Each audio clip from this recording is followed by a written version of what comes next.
Well, thanks for tuning into this. These are three sessions that I did on looking at cultural Marxism and really how it affects the gospel. And I believe that what we have to do with things that are raised against the knowledge of God, we deal with cultural Marxism. And as you'll see, it's really something that is an antichrist mentality, ideology. And so what we want to do is address those issues. And I'll do that in the second two messages. The first one is basically background and things that we look at concerning books and other ideas.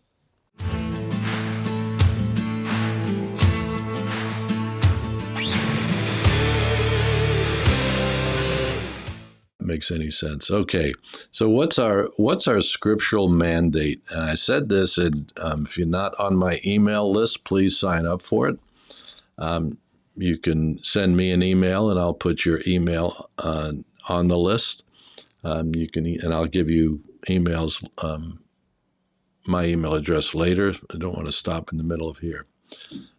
But I used this when I sent out my last newsletter, basically talking about this seminar.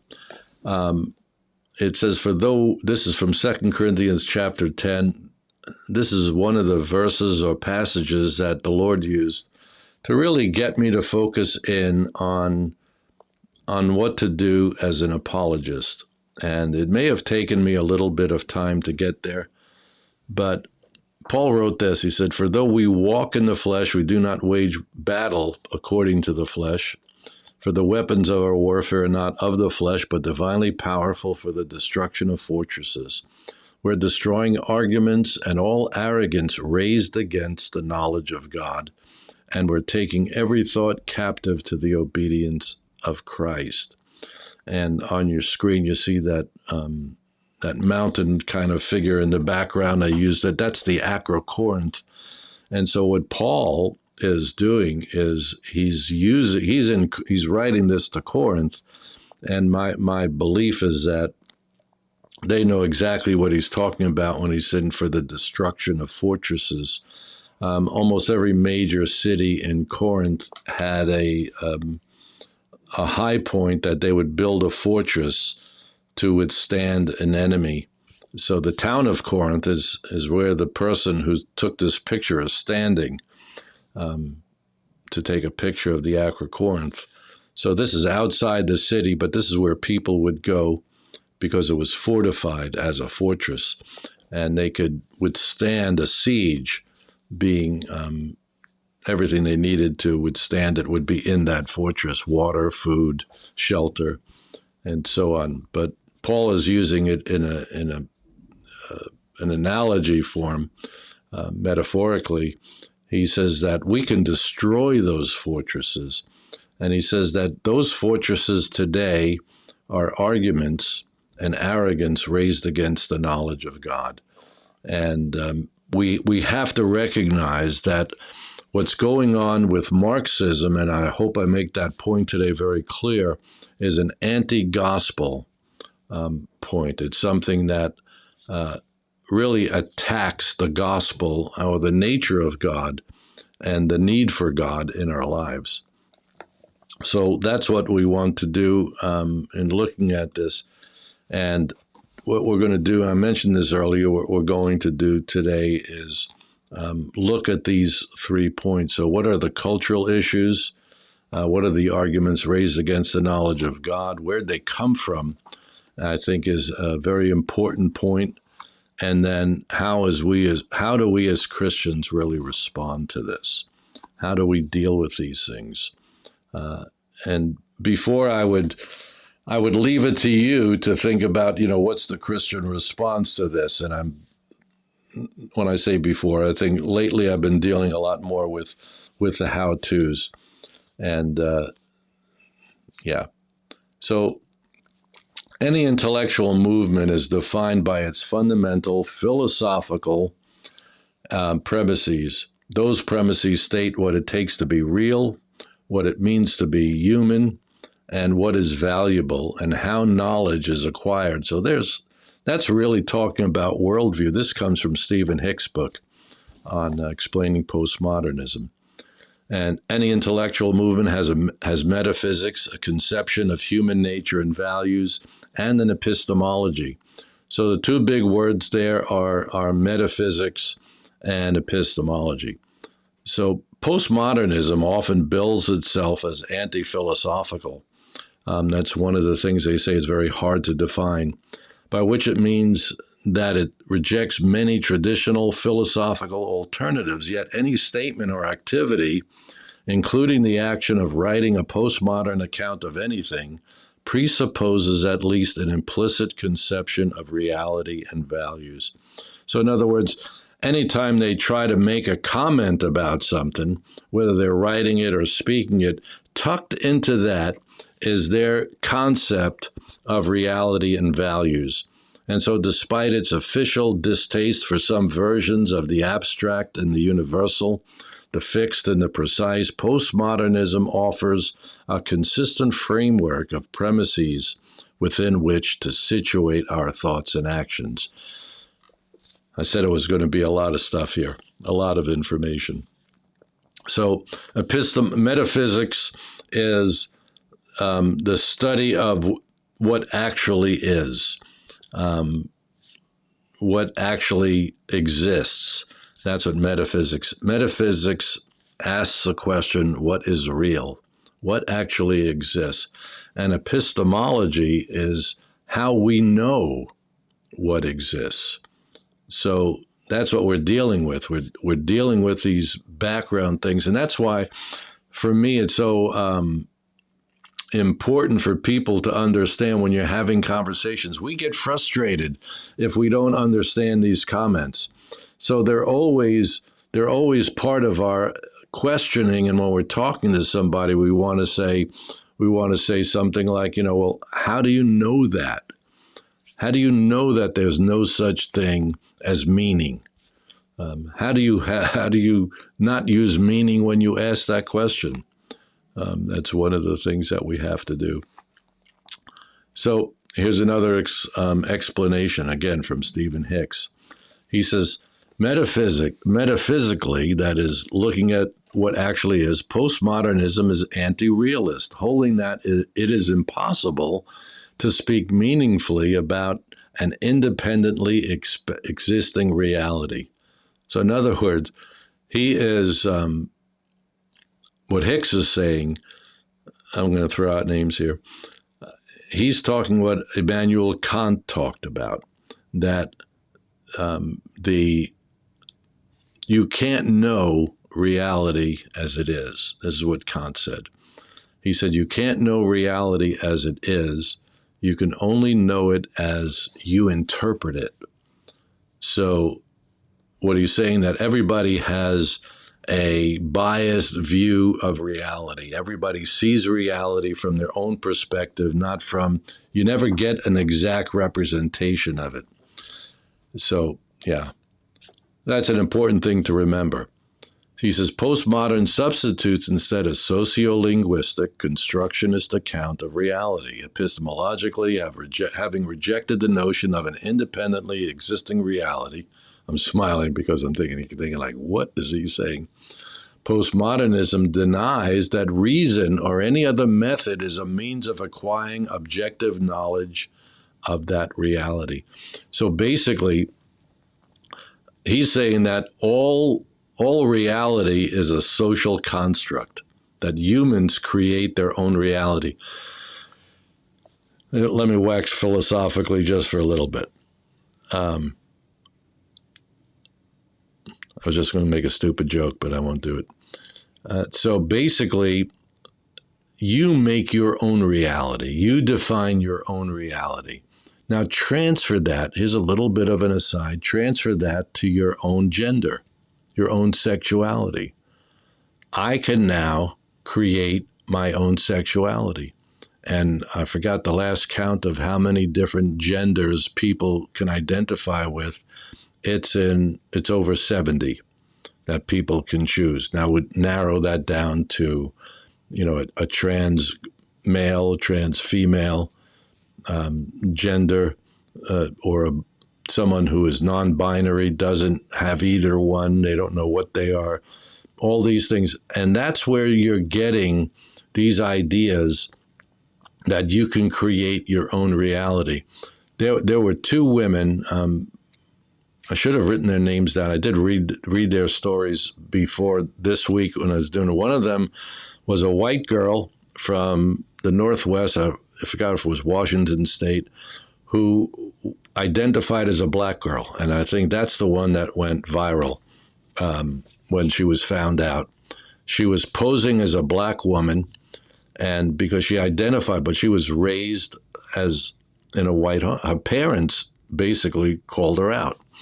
And then there was another woman who was a Jewish woman who came across as a Latina.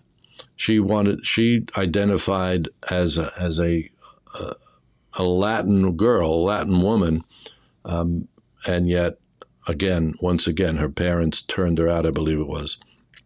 So what the postmodernists do is they want to disqualify reason by using reason. They reason their way to that conclusion, but they want to disqualify it. So that's really what you're dealing with when you're dealing with all these things. And if I give you another right up front, because I realize we're going to go through a lot of things in a short amount of time, what the Marxists do is they want to disqualify anything that is substantially already accepted. And Marx's view, Karl Marx's view of reality basically was he wanted to create a new humanity. And so you had to deal with things a certain way. Postmodernism, as I'll say a little bit later on, marries itself right into Marx's reality. So the social linguistic constructions for reality, once you substitute those, postmodernism emphasizes subjectivity, conventionality, incommensurability of those constructions. That's her name, Sean Ferris. I just saw that come up. It was Rachel Dolezal. She identified as that black woman. Thanks, Sean. That's helpful. So subjectivity is based on the influence by personal feelings, tastes, and opinions. Conventionality is based on or in accordance with what's generally done or believed. So in other words, your belief can create reality. Incommensurability is when something is incommensurable, you can't measure it, you can't judge it by the same standard as something else. There's no common standard of measurement. So what postmodernists have tried to do is just say, we have something that is beyond reason.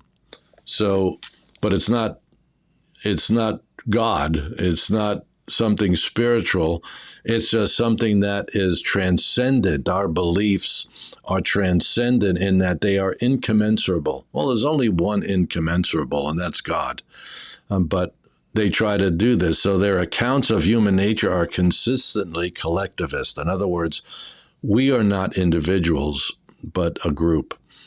Holding that individuals' identities are constructed largely by the social linguistic groups that they are part of.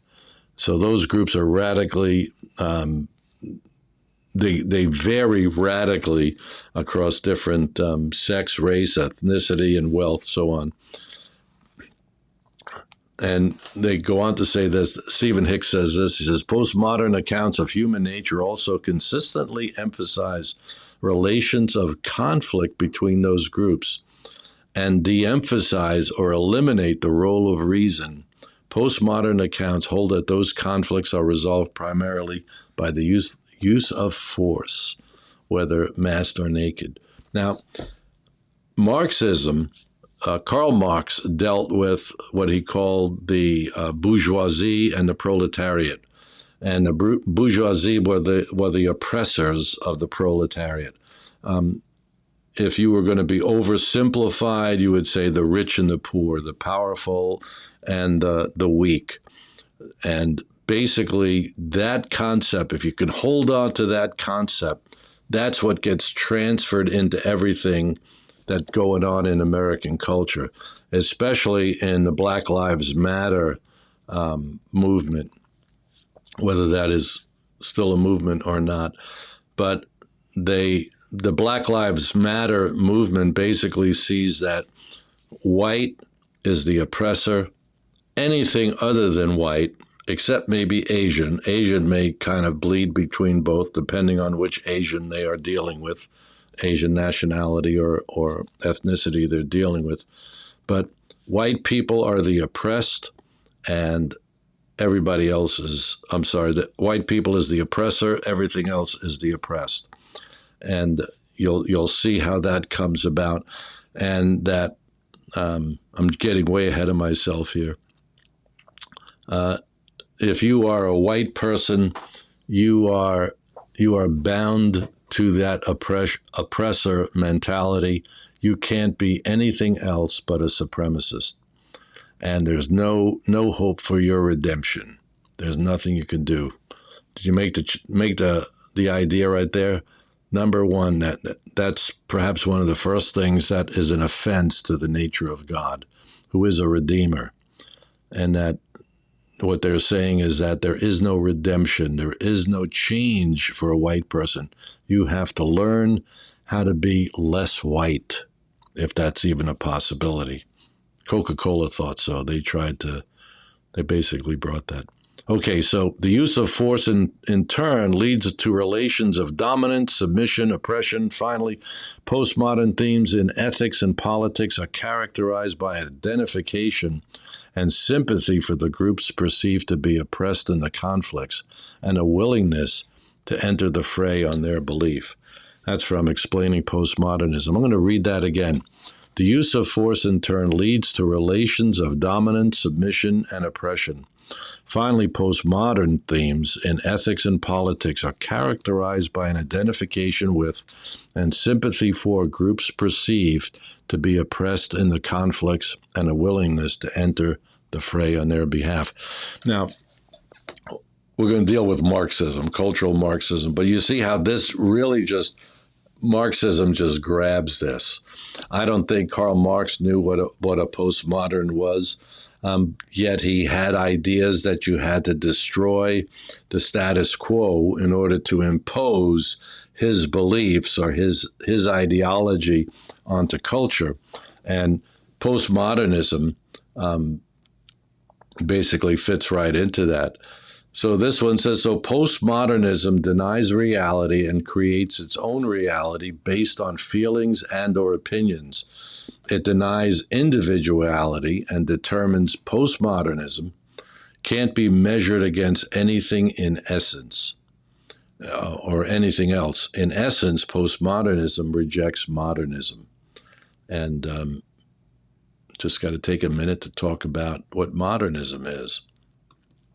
He says, in philosophy, modernism's essentials are located in the formative figure of Francis Bacon, René Descartes, for their influence upon how you know what you know, epistemology, and more comprehensively by John Locke for his influence upon all aspects of philosophy. So here's the summary. Modernism rejected revelation and held to human reason. So you have, in the history of thought, you have this idea of the pre-modernists believed that everybody was subjected to God. Their philosophy was God was the center of the universe and everything had to flow from God. What modernists did was they rejected revelation and held to human reason and science to know reality. They fostered, is that the right way to spell it? A movement called the Enlightenment based on reason and science. Postmodernism goes on to reject all of those concepts. So you have pre-modern looking at God. Modernism comes along and says man's the center, his reason and his ability to do science is the way to know truth. And now postmodernism comes along and says reason is incapable of really seeing reality as it is. No one can know truth other than having your own truth. Hard postmodernists say there is no truth. So that's what they deal with. There's a great question that came up from, is it Naija Puerto? She says, how does one become less white? That's a great question. But that's what Coca-Cola did in response to the whole woke mentality and cancel culture and all the other things that come across to us. So, yeah, you can't get rid of your ethnicity. Yeah. They try to say that you just have to always apologize for being white.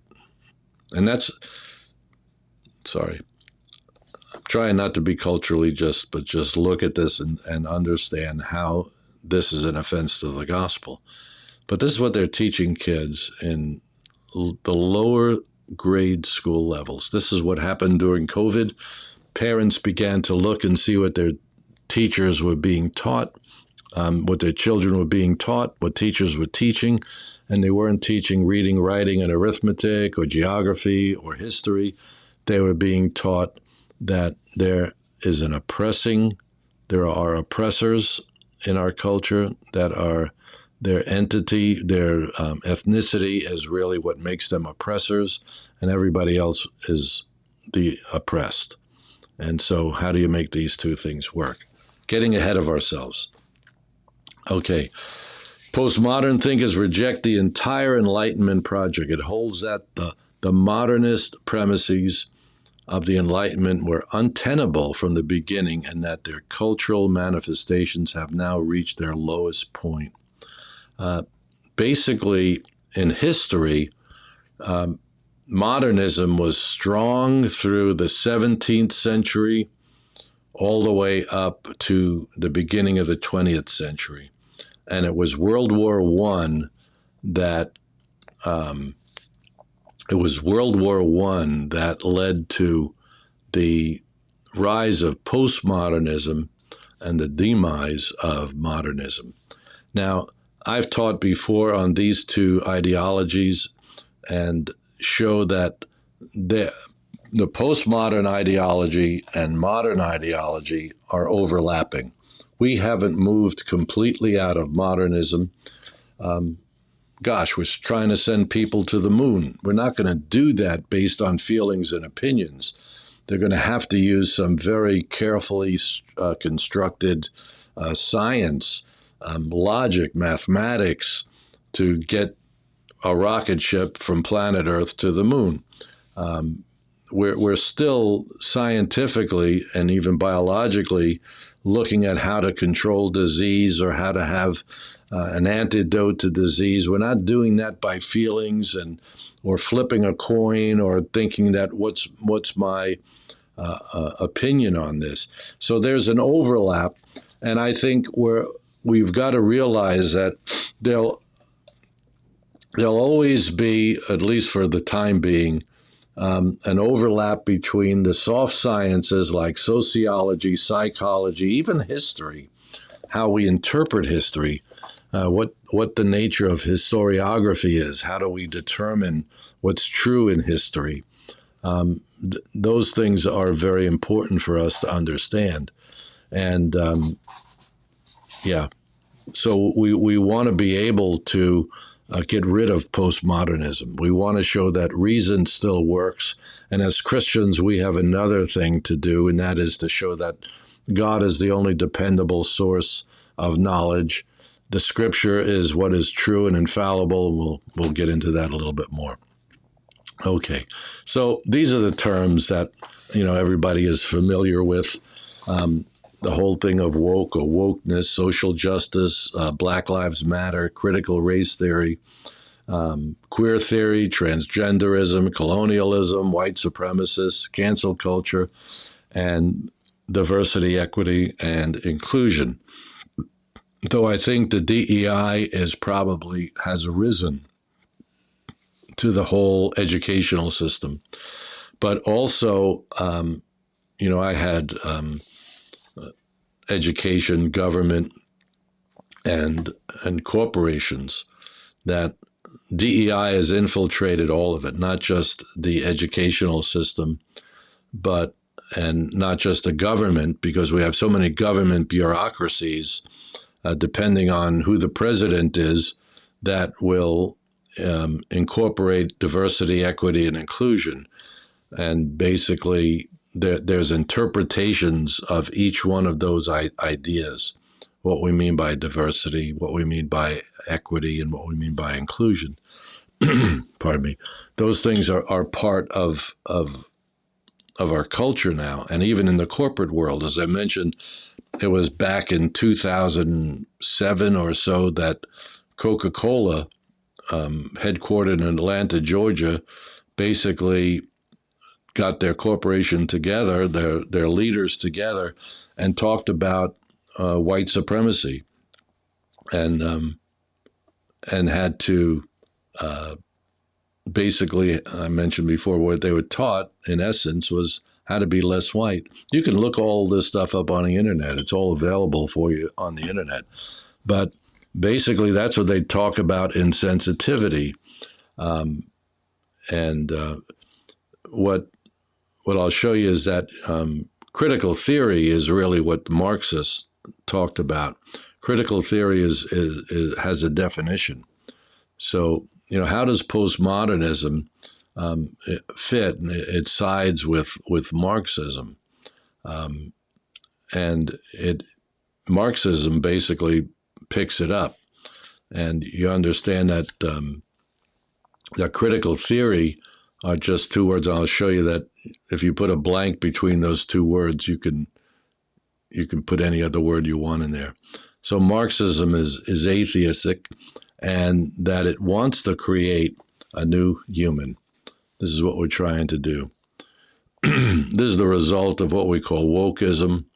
Wokeness is that state of awakening to the oppressor and the oppressed. And there it is.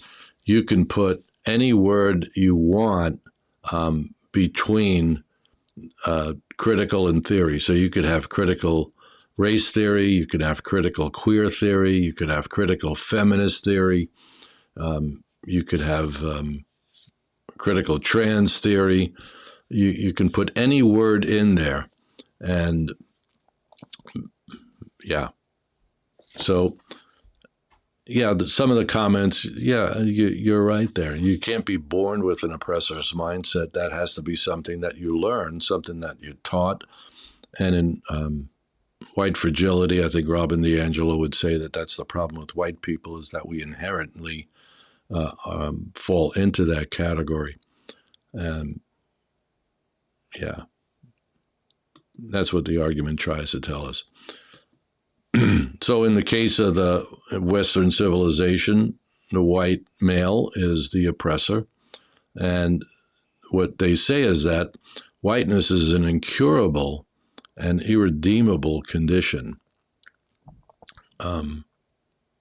Yeah. And that wokeness is the broad term to all injustices on the oppressed. So no matter where you see it, when you hear about are you woke, basically have you become aware of this whole situation with white people oppressing black people. So we're just about 50 minutes into this. I'm gonna jump past this next part. I'm gonna say this is really just laying the groundwork for what it is. So if we were going to sum it up, we'd say, we have this oppressed culture that we're dealing with, and that white people are the problem. And it's irredeemable. And some on the racial issue would like to eradicate all black people, all white people, as well as there are some that would like to eradicate all black people. So, yeah. And there's just so many issues that we deal with today when you hear people talk about reparations and so on. And again, the slide is or the pull is to make this about politics, when in truth, the reality is what Karl Marx wants to do. And I want to get over to the second part of this and just talk about this a little bit. Then we'll come back and really unpack the Marxist thing. So where did it come from? Here's what Marx wanted to destroy. Karl Marx lived between 1818 and 1883, and he died long before his revolution began, but his political ideas on communism lived on. He's considered the father of communism, and the people of Russia who revolted against the Tsar, they basically adopted his ideas. In philosophy, we say that ideas have consequences, and good ideas have good consequences, bad ideas have bad consequences. Marxism is a bad idea.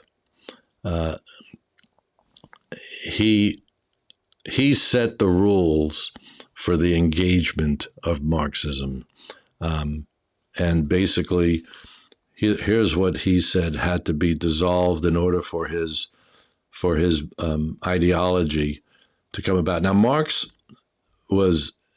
it was about economy for him. It was about how do you get rid of the rich and distribute the wealth to everyone else. So when you hear that term about redistributing the wealth, that's basically where people are coming from. They're talking about a Marxist ideology.